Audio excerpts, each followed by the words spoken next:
Hey fellas, well, given this recent update about the first course of the series, as I guess I can consider this video also sort of an unofficial trip to Disney Plus haul as well. So here are my first impressions of the Owl House season two, which in universe take place is about 10 days after the events and of the first season finale. Hey, even longer out of universe, and it's clear that a lot has changed since, hence, hence what happened, the incident at Henta at the Emperor's Coven as well. I mean, well, I'm definitely not going to be going to spoiler here in this video, but I definitely will be mentioning in how that plays in the story here. That's Luz as well as her other cohorts are trying to deal with the change around them, and at least in this early stage of the story, that's while it's like the Emperor's forces definitely have tried to crack down, and while the Emperor himself may be down, he's definitely not out either. I mean, so yeah.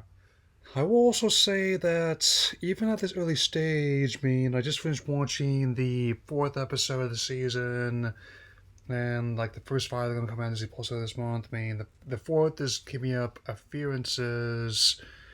Is that so far half the items I wish has already been met. Like the 6 things I want to see in this season, as well as the coming third one. And I'm also really liking how they're handling Amy's parents as well. I mean, I wasn't sure what to expect at first, but it's clear that even though we only saw them in silhouette in the first season, and and that we got to see their forms here, and the Blight Industries are kind of industrialists, I mean, who are basically a like a like a more somehow less ethical and how version of Tesla with more witchcraft, I mean, and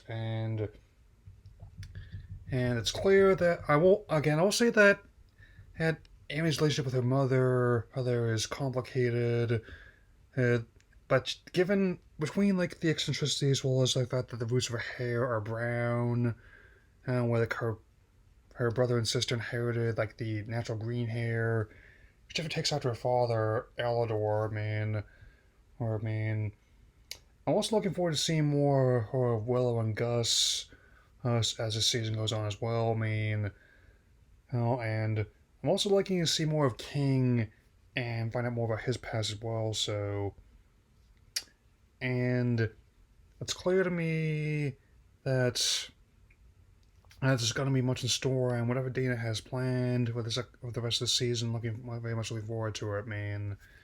So yeah, I mentioned this before, but I better mention it again that greenlighting a second season before the first starts airing is often a bit of a risk because it's often like betting on a card game we haven't even seen your hand yet. So, fortunately, the first season was very much a critical commercial success, so that worked out. And in terms of tone, there were some dark moments in the first season, and it's clearly going to see more of them here.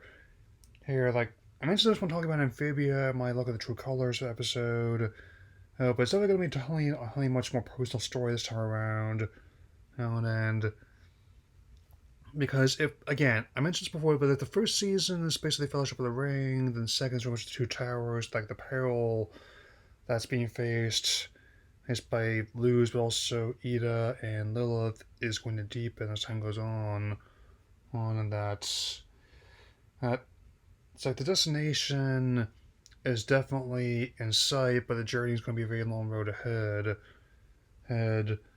So if we're going to keep with the show, and most likely ain't going to keep enjoying it. I mean, whatever it lies ahead for a third season, definitely hope it'll keep a similar quality I saw in the first season, well as this one so far. So, and next impressions video is probably the last one I have. and for a bit, and especially it's another show I'm eager to talk about.